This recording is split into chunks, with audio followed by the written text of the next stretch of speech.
Hi, everybody. It's Maxine Taylor, and today is April 11th. I have to think for a minute, 2018.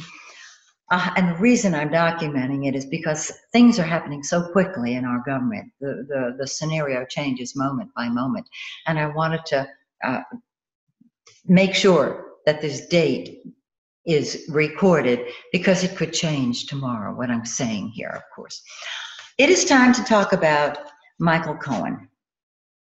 We know that the other day the FBI paid him what he said was a very respectful and very polite visit and confiscated all sorts of data. Let me give you Michael's birth data as I have it. It's August 25th, 1966. He was born in Long Island, New York, and we do not have a birth time for him. If anybody out there has a birth time for him, will you please send it to me? I will acknowledge you, and I'll be able to do more than just a solar chart. I'll be able to give an in-depth interpretation of his chart and give you a better outcome, okay? So let's look at his chart. First of all, in a solar chart, the sun is always in the first house. So it's me, because as earthlings, we are me. Pluto and Uranus, he's in that karmic group, the mid-60s karmic group. Pluto is control, Uranus is busting loose, and so there is an element of impatience, and I'm going to do it my way, but I'm controlling it because if I once let go, it can be all or nothing. And this is how he is in Virgo, of course. Sun, Pluto, Uranus in Virgo. Details. There is a tendency for Virgos to be perfectionists because they want everything to be just right. And as we've seen so often, a Virgo does not have the confidence that some of the other signs have. And so they are very critical of themselves. And believe it or not, that can be the case with Michael Cohen. His third house of communication, correspondence, transportation. I want to give you the degrees, excuse me. The sun is in 1 Virgo, so it's new lessons for him. Pluto is 16 Virgo, Uranus is 18 Virgo. Those of you who don't study astrology, just ignore this part, okay? Third house, Neptune in 19 Scorpio, South Node in 19 Scorpio. This is very powerful. Neptune is our dreamer. It is wishful thinking. It can be make-believe. It can be obfuscation. And conjunct the South Node means that he has had this divine inspiration or confusion mastered from past lives. And so there is the ability to tell a story, to share ideas, and in Scorpio, it is very, very powerful. Again, the tendency to communicate, to obfuscate, is there in the third house because Neptune is trying to get hold of Neptune is like trying to grab hold of a handful of smoke. It's elusive.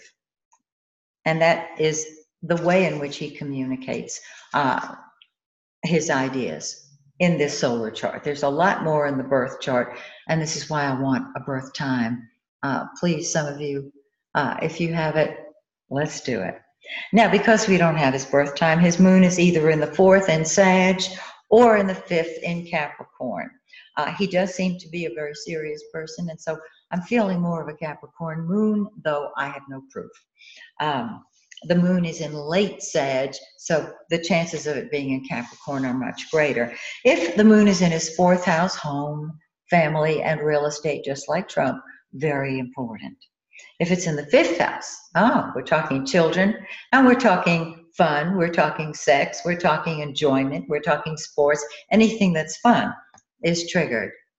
Again, have to wait and see. Now, he has Saturn in 28 Pisces in his 7th house. In the one-on-one relationship, he comes across very serious, very matter-of-fact, and what it shows in the 7th house is that other people hold him down. Look at that Pluto-Uranus in the 1st house. It's a wide square between Saturn and Uranus, but Uranus is the accelerator, Saturn is the brake. In opposition, they're hitting at the same time. And what this means is there is a frustration. He doesn't want to have to deal with other people. He'd rather do it his way. We haven't even gotten to the 12th yet. Some of you are already looking ahead. I know you are. I know you are. You probably got a solar chart in front of you saying, yeah, baby, but look at the 12th. Okay. His beautiful North Node is in his 9th house. This is great for seeing the big picture. It opens his mind to new ideas, expanding his ideas, expanding his reach, and I believe that the information now coming forward does indicate that he has expanded his reach outside of the United States into other developments. Nothing wrong with that. What it does show is that he can use his principles, 9th house principles, to help him. If he will not get carried away with the Neptune wishful thinking of the 3rd house of ideas and deal with the big picture of concepts and principles, this would be great. But Virgos tend to get hung up on little details because of the perfectionism. They are trying to be perfect. Okay, look at this 11th house. Jupiter is in 24 Cancer in his 11th house. The 11th house is friends, hopes, and wishes. It's group activities. It is a humanitarian placement. So with Jupiter there, he's got lots of contacts, lots of ideas, lots of friends. And I do want to mention that the June 30th eclipse of this year is going to sit on his Jupiter. Jupiter is the great benefic. And so what this tells me is a friend can be very beneficial to him. Gee, what friend do you think might be very beneficial to him? I'm just saying. Okay. And by the way, that eclipse is triggered in Trump's chart too. I'll get to it in a minute. It's really interesting. Somebody on the news today, I don't remember what station it was, said it's entirely possible that if Cohen gets into trouble, he will be pardoned by Trump. They're friends. I'm just putting the two together. I could be totally wrong. You know, we read our future in terms of where we are today. And that's why I'm saying this is today's news. I don't know what's going to happen tomorrow. I mean, all the stuff with Stormy Daniels, who'd have thunk, anyhow. And that's why Cohen is now, well, not the only reason, but the big reason why he's in the public eye, because of the $130,000. I don't have to go over the news. You know what's going on. And this Jupiter says that he is protected by his friends. And that is quite beautiful. The 11th house is the humanitarian. And some of you might disagree with this, but that does mean he has lots of friends all over the place. And there can be a humanitarian tone. This is the solar chart, not the natal chart. In the 11th house as well, right behind the 12th. In a solar chart, I put 0 on every cusp. And Mars is in 29 Cancer, 53 minutes. Good grief. 7 more minutes and it would be 0 Leo, right on the 12th cusp. Mars is anger. Mars is passion. Mars is what we throw ourselves into. So he's throwing himself into behind-the-scenes activities. You think? This solar chart is really telling it. And in Leo, it's great, grand, glorious Leo. In Cancer. It's very self-protective, but with 7 minutes, away from great, grand, glorious Leo. Part of it is self-protective and the other is more dramatic, but it's hidden. So a lot of his anger is hidden. A lot of his energy is in dealing with behind-the-scenes activities. He has Venus and Mercury in his 12th house. Venus is what we love. His Venus is in 12 Leo, great, grand, glorious Leo, dramatic. And so he has a great need for solitude and privacy. and fun behind the scenes. Why fun? Because Venus is love and Venus is enjoyment. And Mercury is in 17 Leo, again in his 12th house. Mercury is what we think about and talk about. And so a lot goes on privately in Trump's chart too, of course. But this means that there's a lot of communication on his part with other people, a lot of enjoyment that doesn't come to the public eye, doesn't get out in the public. Okay? That's Michael's chart, Michael Cohen. Now, I've got Trump's chart and Michael Cohen's chart. And because I don't have Cohen's birth time, I'm going to have to I'm just going to put his planets on the outer wheel of Trump's chart. And here they are. Of course, I put the sun here. I made it very bright and very clear because it's very powerful. The sun is the center of our life. Okay? It sits on Trump's ascendant. Now, the ascendant is the most personal point in the chart. Trump's ascendant is 29 degrees Leo, 58 minutes. That means 2 itsy-bitsy little minutes more, and he would have his ascendant in Virgo. Well, guess whose sun is in 1 degree of Virgo? Michael Cohen. When you've got that tight a conjunction, when I say tight, I mean degree-wise, this says that Cohen sheds a light, opens Trump up to his own Leonian qualities. And so the influence of Cohen on Trump is enormous. Conversely, Trump's ascendant is on Cohen's sun. And so the power of the president lights up Cohen's chart. And Cohen's individuality, Cohen, lights up the president's chart. It sits on his ascendant. It also triggers Trump's Mars. So he gets Trump angry. He gets Trump passionate. Trump doesn't need anybody getting him that way because his Mars is right on the ascendant. But in other words, Cohen triggers that, adds fuel to the fire. Now, Cohen's Pluto and Uranus are in Trump's first house, giving that I'm ready to bust loose, but I want to control myself. So when it comes to Cohen in his dealings with Trump, Trump is under the influence of Cohen, just as Cohen is under the influence of Trump. And so we've got this, I want to bust loose, but I need to control myself. And that can cause somebody to be giving opposite messages when they speak, sending out opposite energies. Because of the impact of Cohen on Trump, I'm looking at Trump's Mars now.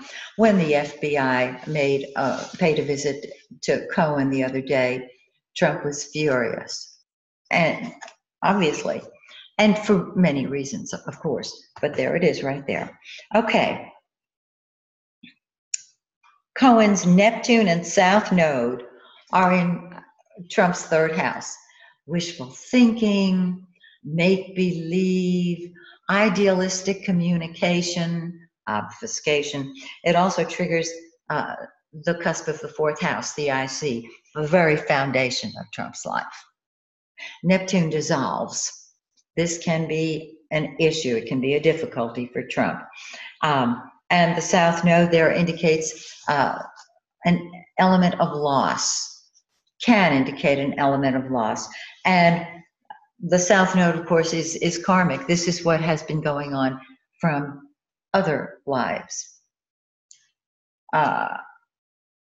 Okay, Cohen's moon, we don't know.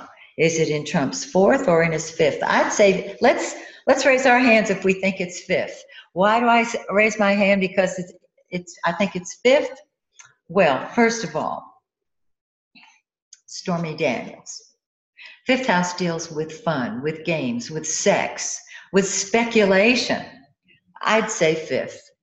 I could be wrong. If and when we get a birth time for him, it could be right smack dab in his fourth house, which would trigger a very strong emotional response when it comes to home, family, and real estate. However, if it's in Trump's fifth house, oh yeah, the whole Stormy Daniels thing. And not just that, but perhaps the other women who have come forward. This can be the problem. Now, Cohen's Saturn is in Trump's eighth house. Eighth house is other people's money. $130,000. Other people's money, paid to other people. Saturn in the eighth is often fear of the unknown, but it also can help make things that are undercover more tangible.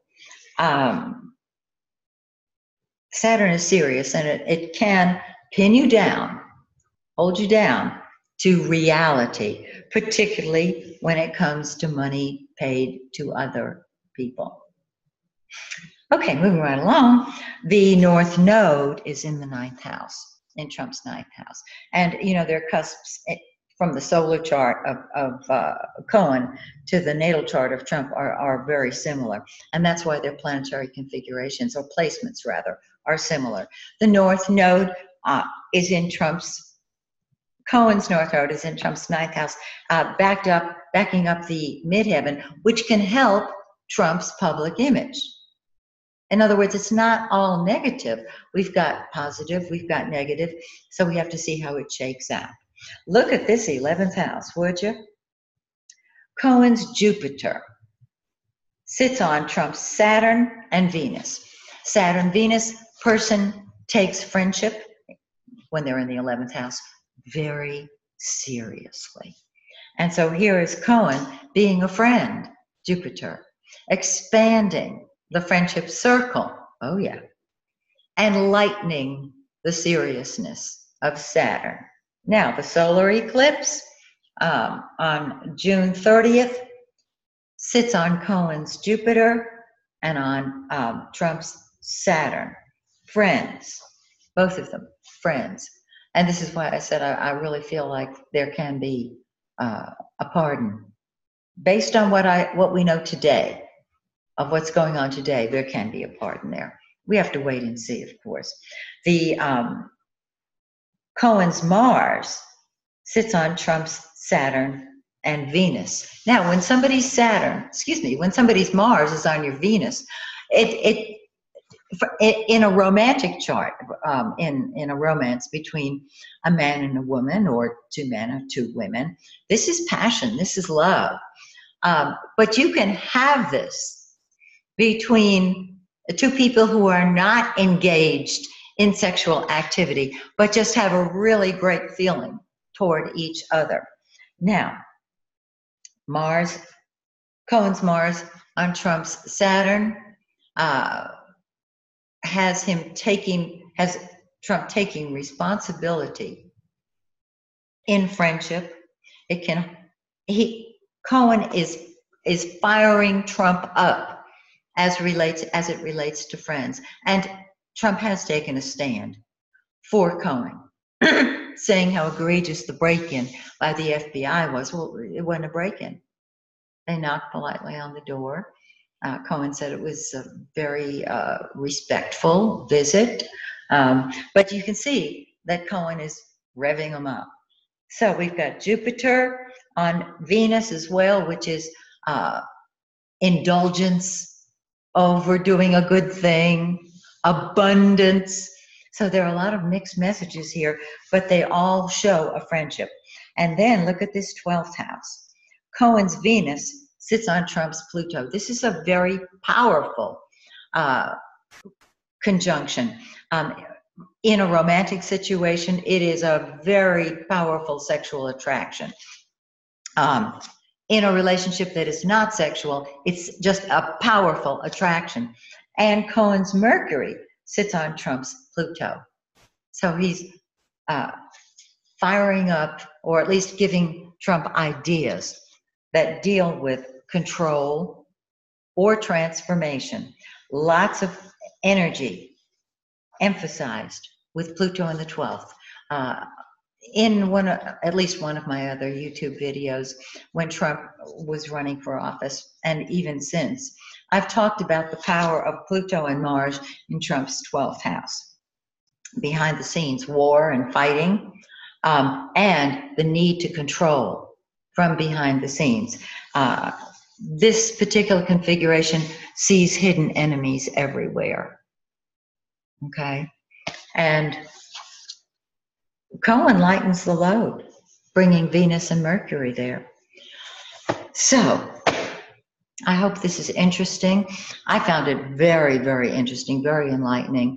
And this is the third time I'm making the request for the birth time. If you have it, boy, I will share it, and I will thank you publicly for it. So, stay tuned. This isn't over yet. Many months ago, back in the summertime of 2017, when lots of things started surfacing, I said, we ain't seen nothing yet. And a friend of mine said, well, you don't have to be an astrologer to know that. I said, well, I do, because we just don't know. But I did know that we ain't seen nothing yet then. We ain't seen nothing yet now. I will stay tuned. You stay tuned. And may the stars shine brightly on you and yours. Bye for now, friends.